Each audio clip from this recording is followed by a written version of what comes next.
2 minutes. 3 minutes. So I was up the night before thinking, what the heck can I say in 3 minutes? Right? Hi. And even when I was there, What did you say? oh, it didn't pass? He said thank you and then he told him time's So up. I actually, since some of you weren't there, I'll tell you what. And I actually wrote this while I was standing in the back, figuring out what I was going to say. I figured I had 3 minutes, so I would say 3 things. 3 things. All right. So the first thing I said was, and actually, Charlier said this during the SMD meeting. He said that you have to fall in love again with what you do here. So as I was thinking about that, I wrote down something that we say in the BPM every week. That's one of them. Out of the BPM we don't. I tried to get the guests to whoosh, they didn't know how to do it. It was crazy. It's like, come on, whoosh! They had no idea what I was talking about. Okay. So, one of the things we have on the BPM, it's the very last, next to the last slide, it says, when I feel good, I do good. So, if you don't love what you're doing here, you're never going to feel good about it. Does that make sense? You're not going to feel good enough about what we do to be able to help somebody. You help more people, most people will help somebody else before they'll even help themselves. True that. So, the question I asked the audience was, and I'm taking more than 3 minutes because I got like 45 minutes next, so anyway. The question I asked everybody is, do you love what you do? You don't have to answer that, but I would definitely write down the answer. And then I would also ask yourself one more question, what do you love about it? See, Dan says, this is actually what Dan said. He said,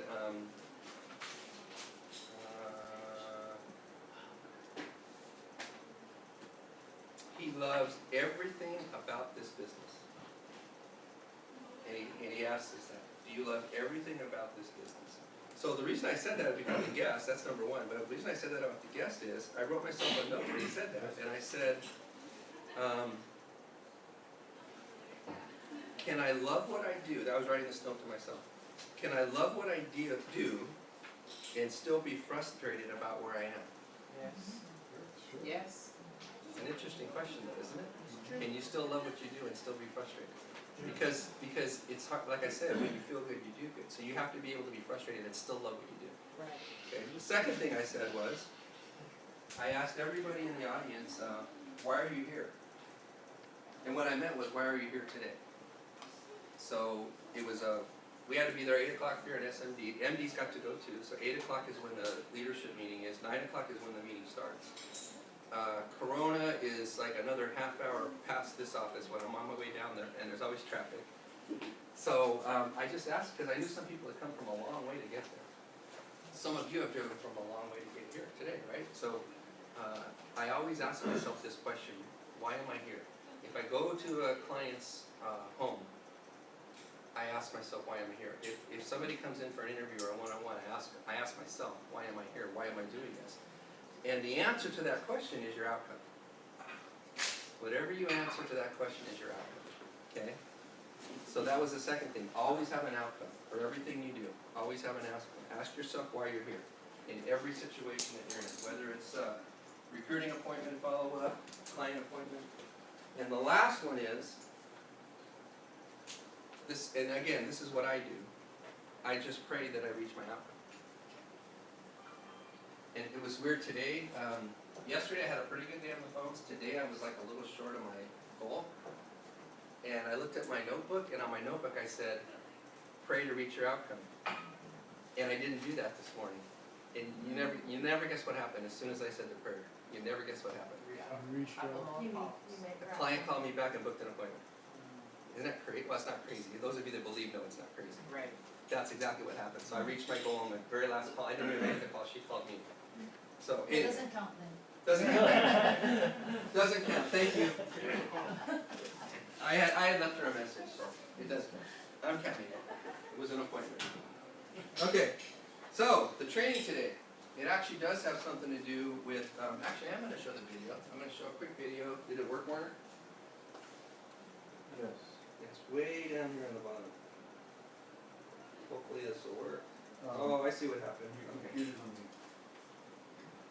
That's not the right video, so maybe I have to refresh it. Oh, maybe it's down. Yeah, you gotta refresh it. You might have to refresh. Thank you, Warner. Let's give it up for Warner! Okay, here's, listen to this video. It's very important. Check their financial health. Itchy skin distracting. Itchy skin is Cortisone very 10. distracting. Number one doctor recommended itch fighter works fast and will last 10 full hours. All my helps. So you can stay focused. I don't think it'll skip until it goes over. Oh, thanks a lot. Now we can tell me more about it. Cortisone 10. Just let it go. It's done. Isn't it? I got the wheel down. Can you do full screen? I like the music. Give it a few there, man. Louis! Pay close attention to this. Most people are living paycheck to paycheck. Mostly I'm worried about would be my debt.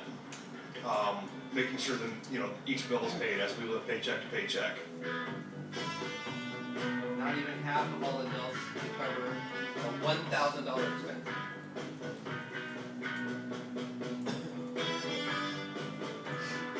Most Americans are declining any financial help. Only 17% use a financial advisor. That means it's No, I manage my money myself. My husband and I do. No, just an old-fashioned calculator. No, nobody manages my money. I help myself. So I manage most of my own finances. My father-in-law's a banker, so he gives me some advice.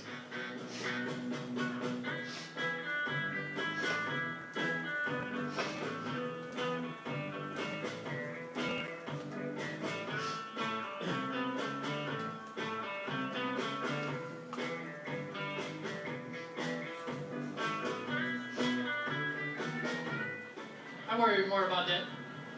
When I worry about money, I worry most often about debt and making sure everything's taken care of. You need to save 10 to 17% of your income. That's double than most people are spending.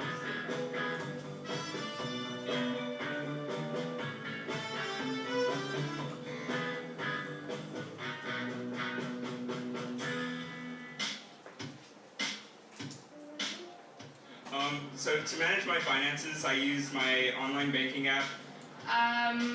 Honestly, I help myself manage my money. I have like planners and I have like apps on my phone that can help me manage my money too.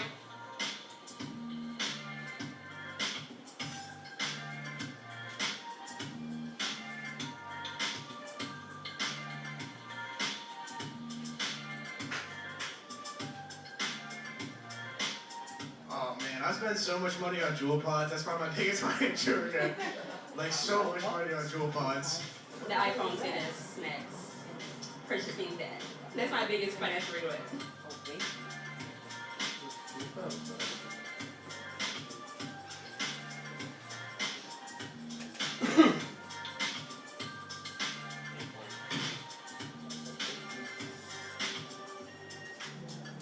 Okay, can anybody Invest in you. Ready, set, grow. have an idea why I showed that? To show how great of a need we are needed. Yeah, I was shocked at some of those numbers. That's crazy. Only 17% of Americans have met with a financial advisor. That means there's 83% of them that have not, right? Isn't that crazy? The funniest one was the biggest group of people that are most likely not to meet with an advisor are people that make $50,000 or less. Now you all know why that is, but why is that news? It's news because the financial industry doesn't advertise that they're not looking for people that make $50,000 or less, right? They don't advertise that they're not looking for a lot of people. So I want to give you one more. I actually got this. I stole this from Isabel today. I did. I actually stole it. I made a copy and I gave it back to her. So I borrowed it. And this just came out, so I think it's pretty new. It says that experts have said, well, let me ask you, not Isabel, because she has a copy of this. How much money do experts say that you need to have saved in order to sustain a 30-year retirement? Yes, 10 million? 20 times your income. They have a dollar amount. They actually have a dollar amount. 20 million? 1.7. 3.7? 1.7? I recently heard it was 1.2 million. For how many years? 30 years. Now, I don't know how they got this number, but they say you can retire for 30 years on $1 million. Who believes that? Isn't that crazy? Not on very much, probably, right? With all all your stuff. Is this like the? Everything's paid. Everything has to go. What percent, now this is baby boomers, what percent of baby boomers have 0 retirement today? That means they're 40, what's the youngest, 46, that's when they were born. 64. 1964? They're in their late 40s, Oh. all the way up to 70. 70%. 30%? It's higher than that, believe it or not. 70%? 50% is close. What percent have 0 saved? 65%. 0 saved, it's 45, almost half. No retirement. Nothing, zero, zilch, nada. What percent have, Right. so 45% have 0. So eliminate the 45%. What percent of the rest of them have less than 100,000? So now they're, So of the 55%. yeah, of the 55%, how many have less than 100,000? 48. Very close, 42, very close. Isn't that Less sad? than how much? Less than 100. So that adds up to 87% have 100,000 or less, and 45% have 0. 45% of baby boomers? The average Social Security benefit, now this is family, so this could be husband and wife, $1,461 a month. For what? For social security. That's their check, that's their That's check. their social security Combined, you check, say? combined, Yes. that's a couple. That's a couple, 1461. Solo is like Isn't that crazy? $800. Wow. What percent of baby boomers that are at or very close to retirement are still making mortgage payments? All More than half. It's 52, 51.8. And there's a group of baby boomers that are more than 2 times as likely to have confidence in their retirement plan. The group of baby boomers that are 2 times more likely to have confidence are the ones that use a financial advisor. You double even if they're way off of retirement, just by doing a plan, it doubles their confidence that they're gonna be able to help to do something. That's what the video was about. So why am I giving you all this stuff? Anybody have an idea? Reinforce the crusade. That's our crusade, right? Our crusade is to help you. So I have handouts, I'm not gonna give them out right now, but I actually did a PowerPoint. I thought about this when I realized we weren't gonna have any guests tonight. And here's what I thought about is, all of you know people that don't know this information, right? And yes, we want to recruit people, and yes, we want to get guests down here, but I think one of the ways of doing that is giving them information that they don't know. And as soon as they say, I didn't know that, say, great, we've got a seminar coming up this Saturday or next Wednesday, and we're gonna talk about stuff like that, right? Do we talk about stuff like that in BPM? Yes. Are they gonna learn something if they sign up the card and say they wanna get a financial plan done, right? Yes. So that's really important. I think we're missing, and there's nothing wrong with calling people and saying, hey, we're looking for people. That's a great thing to say. But I think we're missing one little thing there about calling people and telling them that they really need to hear this information. Whether they wanna join the company or not, they still need to hear the information. You guys agree? Yes. Yeah. Okay, so I did a PowerPoint, I have handouts, but I wanna show you, this is actually something I did when we were in the Corona office. I recruited a mortgage guy who never stayed, he was only with us for like 3 months, never even got licensed.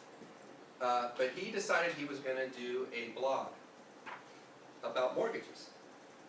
And he said, you know, one of the biggest things about mortgages is, at this time, which was like 6 or 7 years ago, I guess people were still struggling with credit scores and stuff.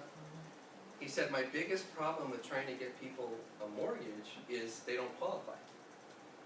And he goes, can you come up with 10 things that people can do to get their finances better? I go, yeah, I'm a financial advisor, of course I can do that, right? So I came up with this.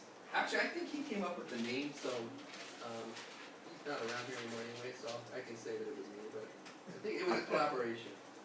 And the name was called The 10 Commandments of Financial Freedom.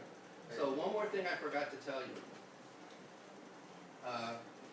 The 10 Commandments of Financial Freedom. We've decided this month as an office to have a theme. And our theme this month is financial independence. But it's not just financial independence for the people you know, it's financial independence for you. So what I want you to do as you're showing this, yes, I'm gonna give you some stuff that you can tell people, and you can say, hey, did you know this? Did you know that? And if they say no, you should come down to the office, right? But I also want to ask you, I want you guys to ask yourself, how much of this stuff are you doing yourself? Are you practicing what you preach? Because one of the reasons people don't talk to other people is because they don't have credibility. They don't want to be a hypocrite. You've got to at least say that you're trying to do all these things. You may not have all this stuff done. Probably no one in this room has all this stuff done. And there's only 10 of them. But I'm going to go through them here really quickly. Oh, that's me. This is just in case I do it at another office, because you all know who it is. Okay. Thou shalt know thy cash flow. Now, if the grammar's wrong, I put that in there, so it's my fault. But I was trying to be as correct as I could. So anyway. You should know your cash flow. How many of you don't have to raise your hand, know the dollar amount that your cash flow is, whether it's positive or negative? Like if I asked you right now, you could say my cash flow is positive $1,000 or my cash flow is negative $100. No, you personally. All your income and all your expenses. Okay, I'm going to show you that over here real quick. And this is something I tell clients all the time. Find out what your cash flow is. A person or a family's cash flow is no different than that of a business. In a business, it's called P&L. How many of you have been, well, you're an accountant, you know what P&L is, right? And no business can operate efficiently if they don't know how much income, which they call profit, receivables, and payables, right? What they call it? P&L. Used to be called profit and loss. However, most families operate without keeping track of either of these most important items. So I've been doing this a while, and I would say less than 1% of the families I meet with, the night that I meet with them, know exactly how much they're spending and exactly how much they make. I think it's less than 1%. What would you say? Okay?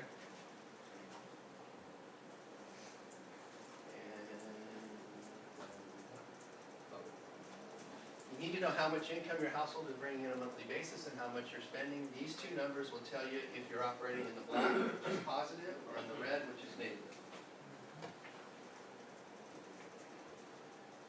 There's no way to know where you want to, there's no way to get where you want to go unless you know where you're at. So that's usually the first thing that we try to figure out.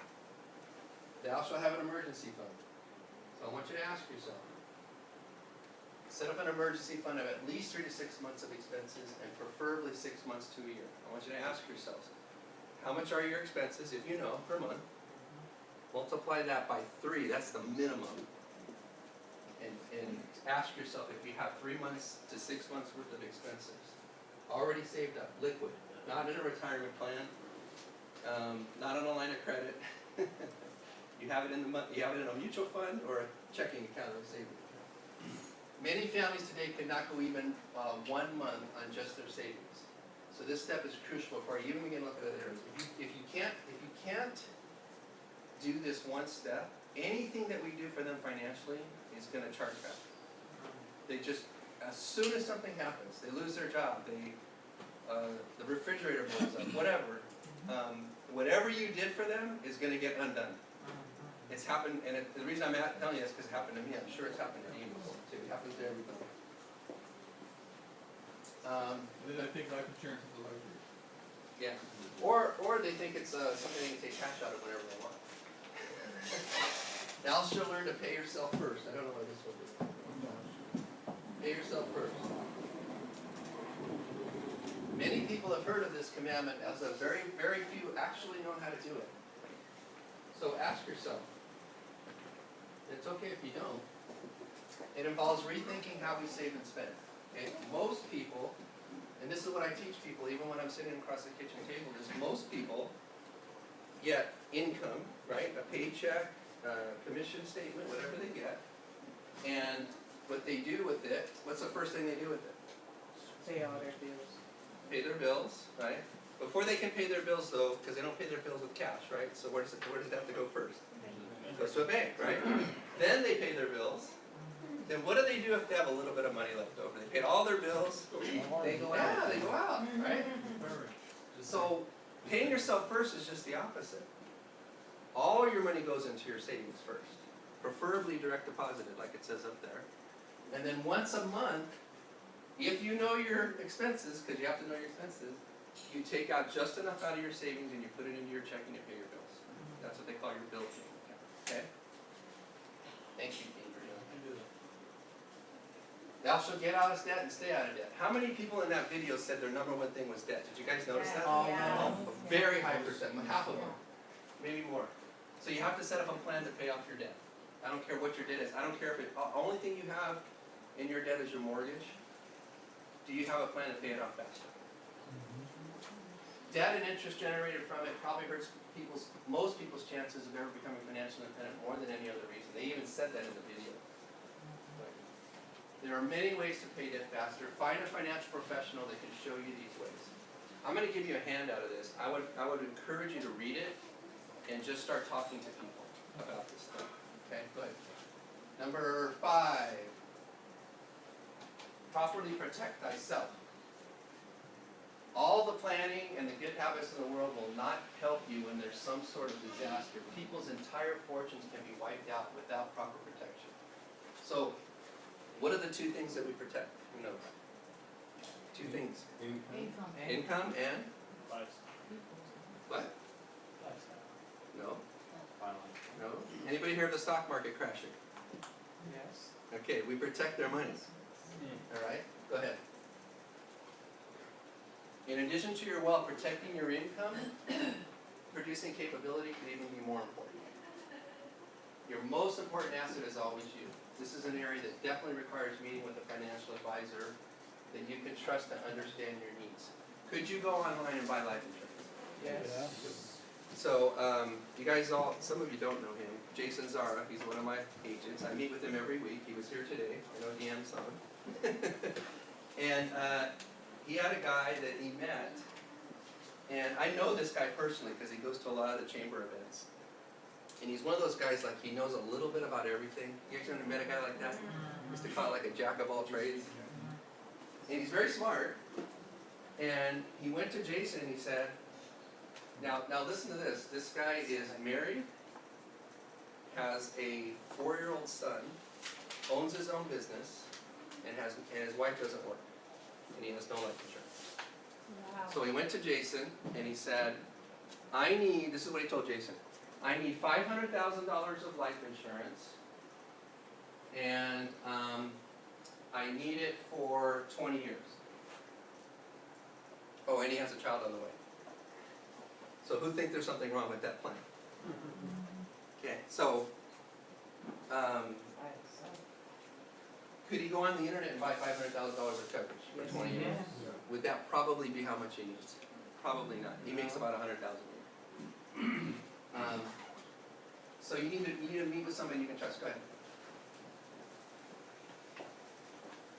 Thou shalt reduce or eliminate your taxes on your savings. Okay, this is something you all should know about doing this. Okay, we have the 3 tax boxes, right? Right? Okay. Come on. Does anybody really want to pay more in taxes than they have to? Most people are not tax experts and do not know the rules on taxation when it comes to your savings. I would say, when we do the 3 tax boxes in there, how many people do you think actually know all 3 of those? None? I would think. 0? Dean says 0. You know what? I think it is 0. I don't know if I've had anybody say. Rule of 72, I've had a few. I was amazed. I've had a few say Rule of 72. Yeah, but not very many. No, they're not tax boxes. Yeah, go ahead. This is another area that definitely requires a financial professional, as well as most likely a tax professional. I've had people ask me to do 3 tax boxes at a party because they want to show that to people. Yeah. It's that powerful. Next. Number 7. Thou shalt strive to outpace inflation. So go ahead and do the next one. Many people do not even know what inflation is, yet alone what it does to the value of your savings. The bottom line is, whatever the current inflation rate is, it's probably close to 3.5% right now. If you're not earning more than that on your savings, you're losing purchasing power every single year. This is all stuff we say at the beginning. In other words, no matter how great a saver you are, if you don't make enough return on your investment, it'll be less when you probably need it the most. Okay, go ahead. Oh, this is another area that definitely needs the help of a financial professional you can trust. Could people set up an account that could possibly earn them more than 3.5% on their own with no help? Okay. Possibly. Would they be able to protect it against losses? All the time. Could they lose all their money? Yes. Could they make less than 3.5%? Yes. Okay, go ahead. Number 8. Yeah. I got a great story. I just met somebody, it was with Tim, and the child was the mom was in an accident and she was pregnant, so the child actually got a settlement for a decent amount of money for her child. And so they went down to their local Wells Fargo, and Wells Fargo has a special, I don't know if you guys know this, they have a specialty interest account for just these types of what they call a blocked account. So it doesn't really have any activity, it's pretty much just put money in there and literally has to sit till the child's 18. Now I gotta figure out what I can do about getting the money out, right? You know what the special interest rate is that you can only get on this type of account because it's basically a baby, so be held there with no activity, you can't take money out, you really can't do it. How much interest do you think Wells Fargo, this special rate they're giving the child? Is there a minimum deposit? 0.075. Minimum deposit? 1.5. It's they call it a blocked account. So you're not putting 0.075. No, but it's a chunk. You have to put more than. No, it's just a chunk of money. Well, that's yeah. And No actually, minimum. I remember because she gave me the letter. It was accounts greater than 50,000. 50,000. Okay. Yeah. So it's So I heard what I heard a half point. I'm gonna say 1. 1.75. 1.75. 1.5. I got a 2 in the back. Is that Lori? Oh my 0.75. gosh. 0.75. The 2 is right, but unfortunately it's 0.2. Oh, Wow. It's 0.2 of a percent. That's crazy. So they knock off over $50,000 and give you I'm on it. pennies So it's more on than that, but they were wondering. And then you know what's really cool about it? There's a annual service fee of $25. And it's taxable. So you get millions. It's not taxable. And the account would be taxable. Can't be tax deferred. Yeah, and the account would be taxable. That's the banks. They're awesome. The banks are killing. They're making a killing on that. Wow. It's safe though. Thou shalt rely on thyself be to against take the care of law. thine own retirement. That's what probably spelled wrong. But do you really want to rely on the government? I just read you the statistic. Do you really want to rely on the government to finance your retirement? Who would say yes to Do that? you trust Uncle Trump? Go. A lot of people are comfortable Or a with that. company, yeah, you're right. Feel free to edit this anytime you want. Do you know what your FIN number is? I've done this 100 times probably. I'm going to do it again just because I want. I'm going to ask you guys a couple of questions here. How many of you have seen me do like an example of a FIN number? How many of you seen me do that? No. Okay. Show us. I have a feeling that there's a reason why this is working. So let's say that your household income, your total household income per year is $100,000. Actually, I won't even say 100,000. Let's say your expenses per year are 100,000. My wife is an office manager, and she calculates this thing to the penny, and then she averages it by 12, so we know exactly our expenses. Now this includes our savings and everything else, because our savings is something that we do every month. It's about $8,000 a month, so we are very close to this. 100,000 is our expenses for the whole year. Okay, if you took that number and you multiplied it by 10, how much would you have? The good news is that is 0. 1 million. If you had an account and it was averaging not 0.2%, let's say it was in an account earning 10%, how much would you be making per year? 100,000.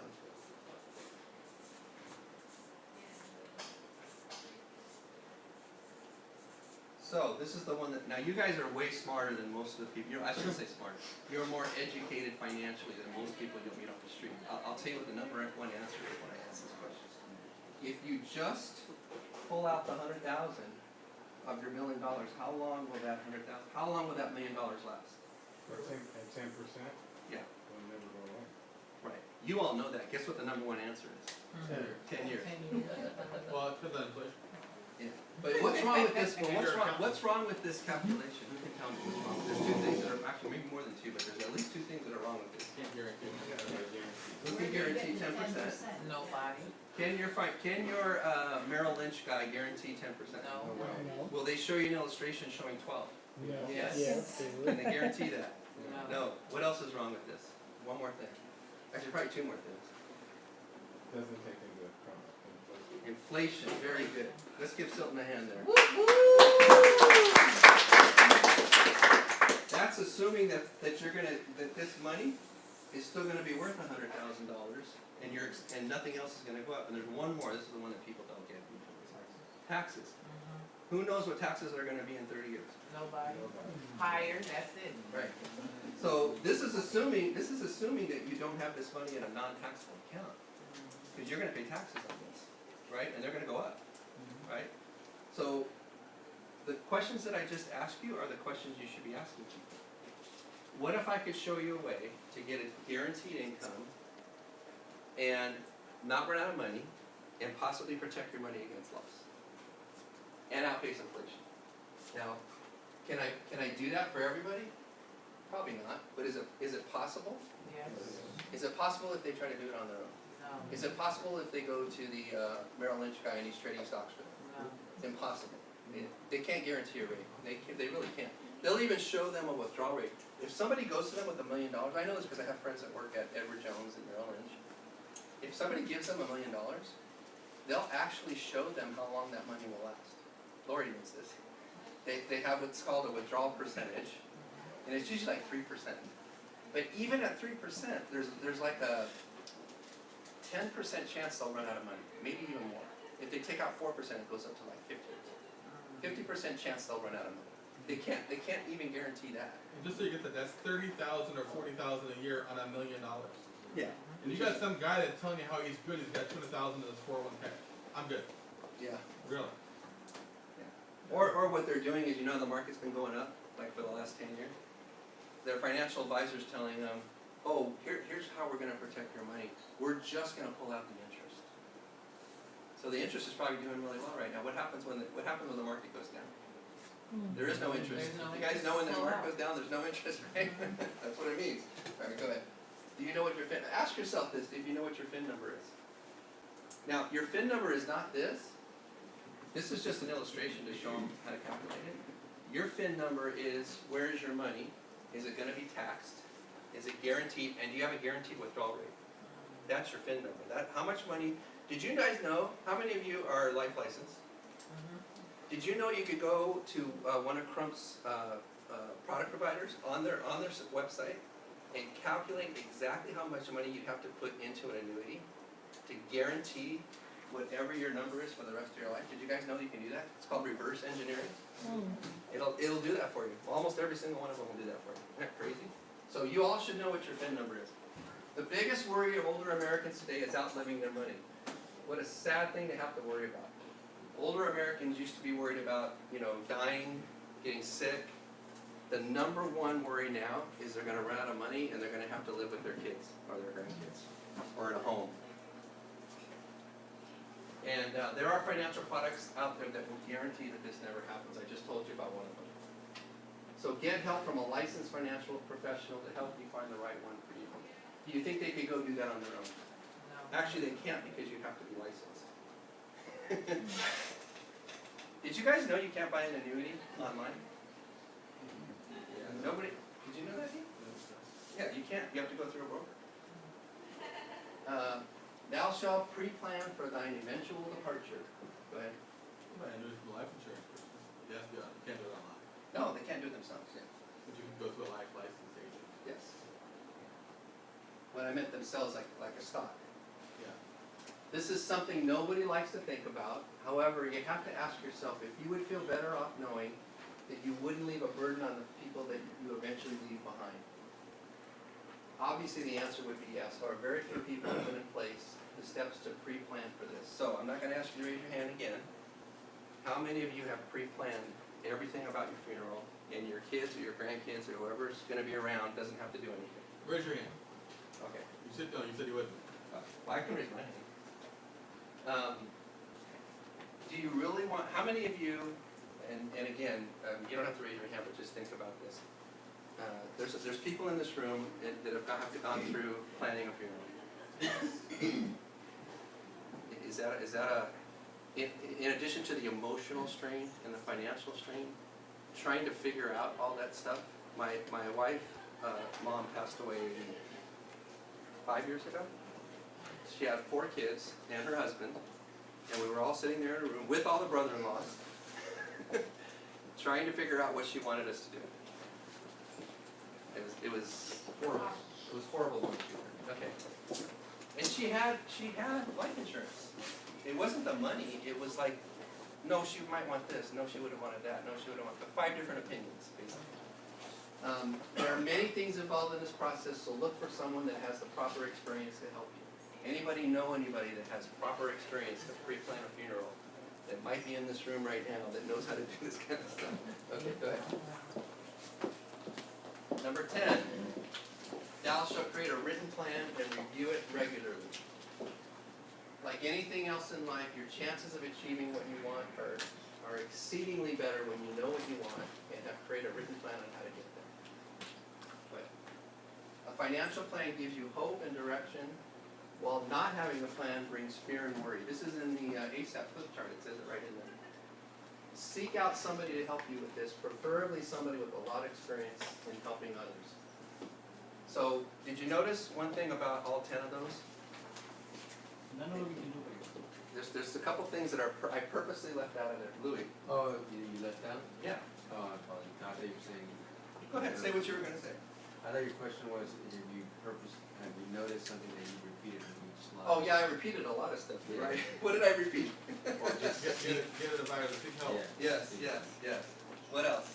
There's 2 things I purposely left out of this. You might not know what they are.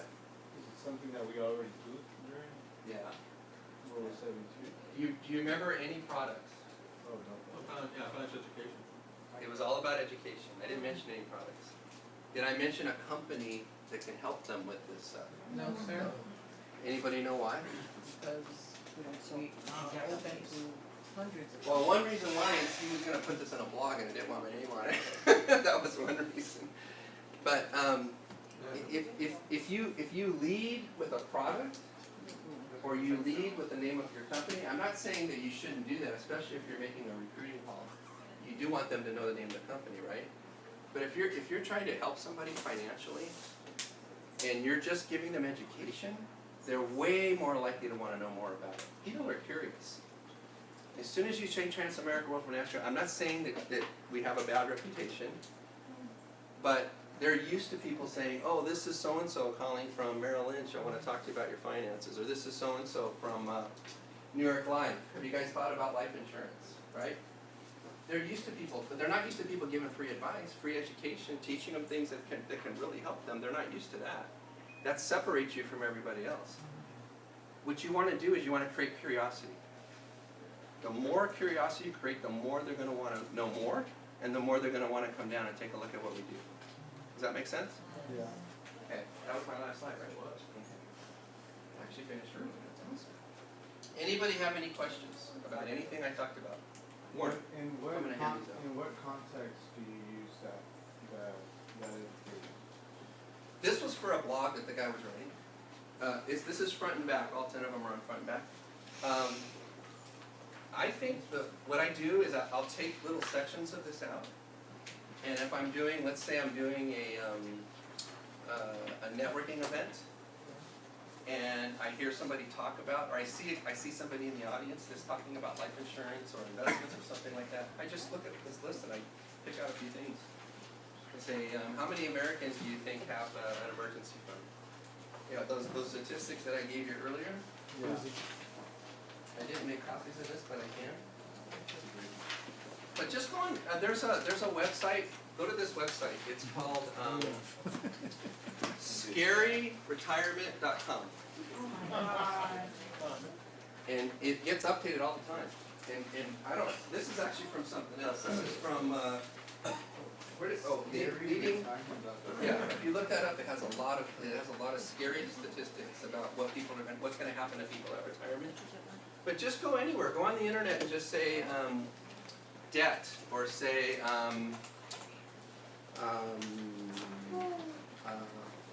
what is the one I see all the time? Student loan debt. It just went over $1 trillion. Did you guys know that? Yeah, Bernie's got it here. Yeah. This one was from, where did you get this? Leading Response.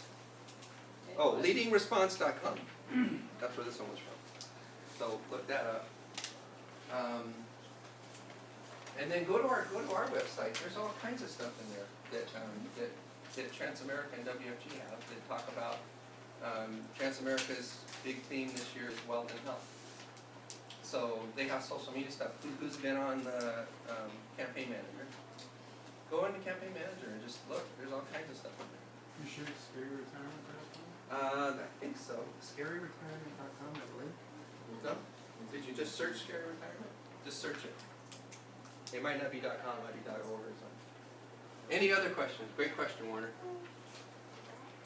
No? Hey Jim, a statement a couple of weeks ago I saw on the internet where this guy gave a commencement speech at a college in Atlanta, and he was an entrepreneur. What did he? Everybody graduated this year. He paid up the student loan. Yes. Yeah. Oh, I saw that. Morehouse College. Yeah, I saw that. It wasn't a big college, but still, it was an expensive college. Yeah.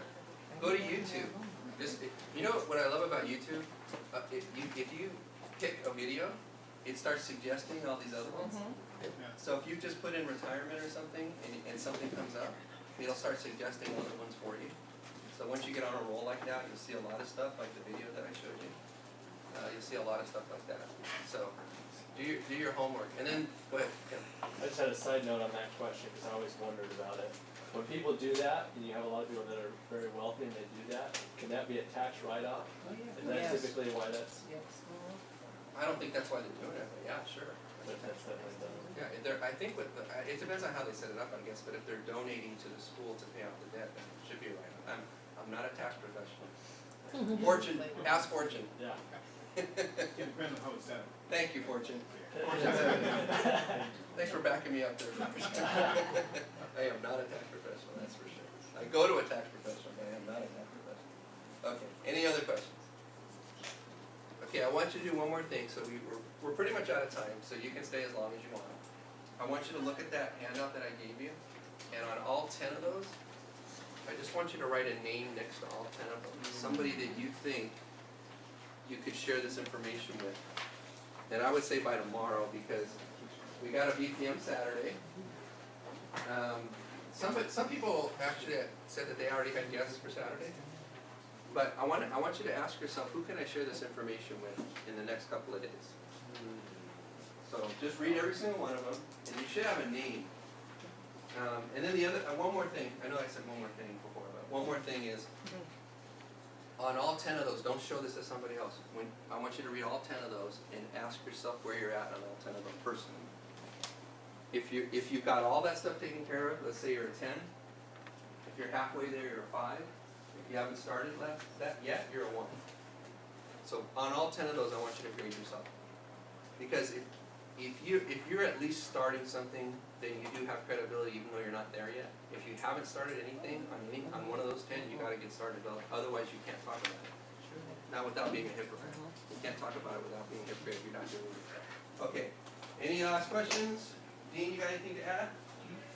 Okay. I have something. Carol has something. Come on up, Carol. Adam. Thank you.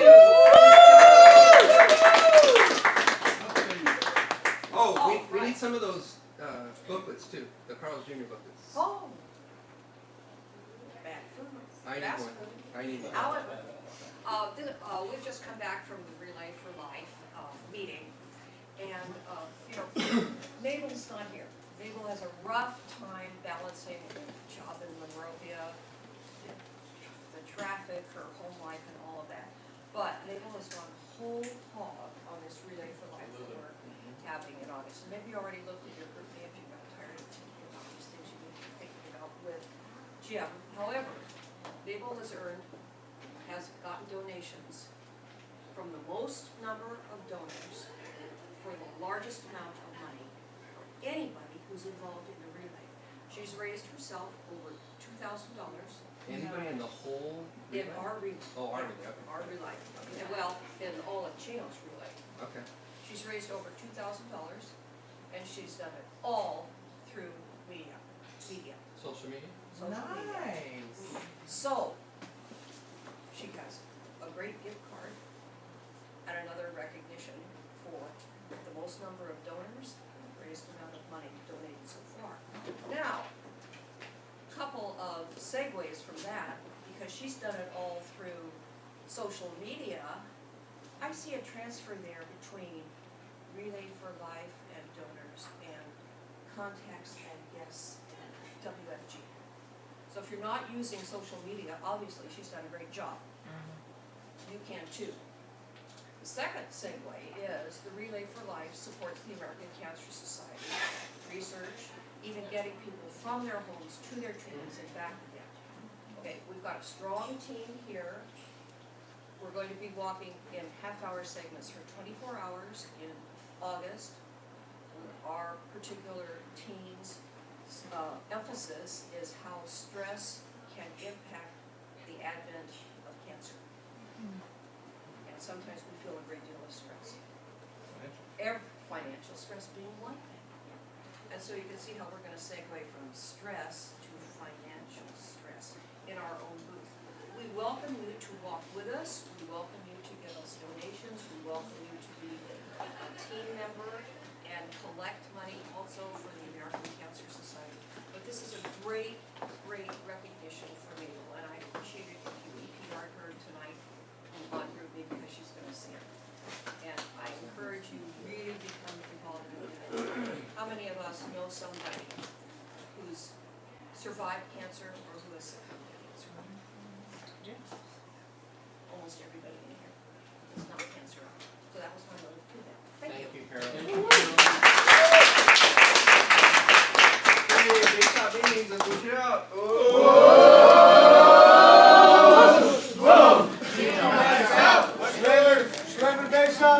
So